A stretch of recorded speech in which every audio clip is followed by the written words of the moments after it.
Assalamualaikum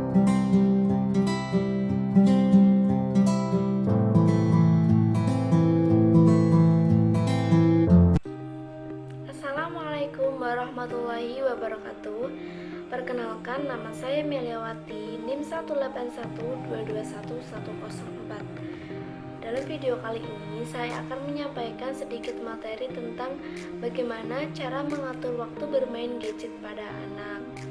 Dalam penyampaian materi ini saya akan menggunakan media berupa poster. Sebelum saya menyampaikan poin-poin dalam poster tersebut, saya akan menjelaskan sedikit materi tentang pengaturan waktu bermain gadget pada anak. Sebenarnya pengaturan waktu pada anak-anak itu baik di rumah, di sekolah, atau di lingkungan sekitar memang tidak lepas dari perhatian orang tua atau orang dewasa ya. Terutama yaitu yang akan saya bahas dalam materi kali ini, yaitu tentang pengaturan gadget pada anak. Kenapa perlunya pemberian batasan waktu saat weekend atau libur bermain gadget? Karena selain hari weekend, anak-anak tersebut juga akan berinteraksi dengan gadget untuk pembelajaran. Jadi pemberian batasan saat weekend itu juga penting. Yang selanjutnya adalah penyampaian poin-poin tentang bagaimana cara mengatur bermain gadget pada anak. Pengaturan poin ini akan saya tampilkan dengan bantuan berupa poster. Nah, jadi ini cara mengatur waktu bermain gadget pada anak. Yang pertama yaitu memberikan jadwal penggunaan gadget seperti yang saya jelaskan sebelumnya, bahwa pemberian jadwal penggunaan setiap minggu itu bisa kita berikan 2-3 kali dalam satu minggu. Jika anak masih dalam usia belia dan merengek, sebisa mungkin orang tua itu harus bisa mengalihkan agar anak tersebut tidak merengek. Misal bisa mengajak bermain, mengajak bercerita, atau beraktivitas lainnya yang masih bisa dilakukan selain bermain dengan gadget. Yang kedua yaitu orang tua harus tahu tentang dunia teknologi. Tujuannya adalah agar orang tua mengetahui tentang dunia media sosial, agar dapat mencegah anak melihat dari konten yang negatif atau konten-konten orang dewasa yang belum sepantasnya dan tidak sepantasnya ditonton oleh anak-anak. Orang tua bisa, misalkan ada iklan yang tidak baik, yaitu orang tua bisa memblokir halaman tersebut agar anak tidak bisa melihat konten-konten yang memang tidak seharusnya dilihat oleh anak tersebut.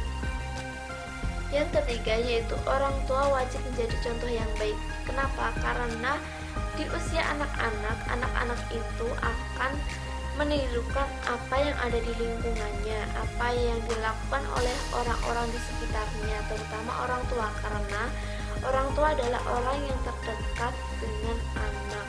Jadi misalkan orang tua melarang anak-anak itu untuk bermain HP, tetapi orang tua itu sendiri bermain HP, maka kemungkinan kecil anak itu akan nurut, karena orang tuanya itu memberikan contoh yang seperti itu ya, memberikan contoh untuk bermain HP, yang lain-lainnya. Meskipun orang tua melarang, jika tindakannya itu tidak menjerumus untuk melarang, maka anak-anak tidak akan nurut.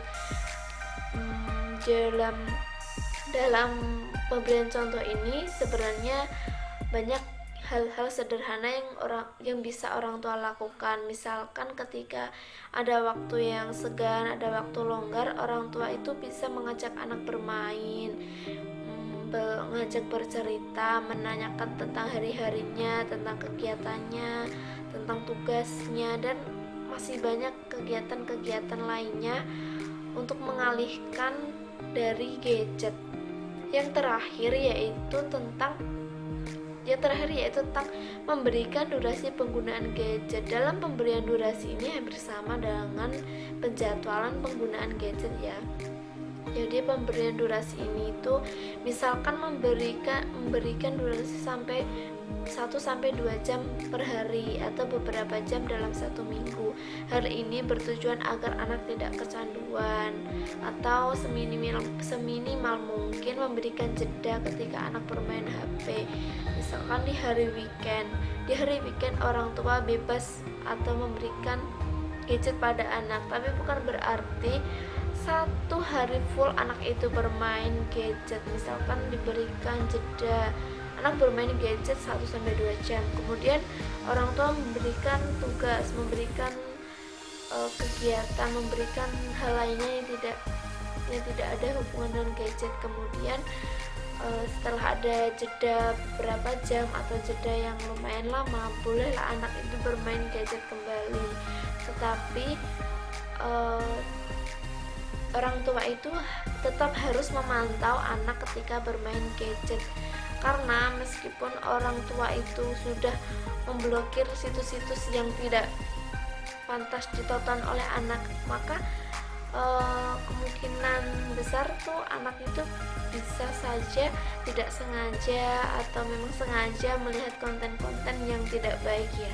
Jadi orang tua itu tetap harus memberikan perhatian yang ekstra untuk anak-anaknya. Nah, itulah materi yang saya sampaikan dalam video kali ini. Semoga bermanfaat untuk teman-teman semuanya. Terima kasih. Wassalamualaikum warahmatullahi wabarakatuh.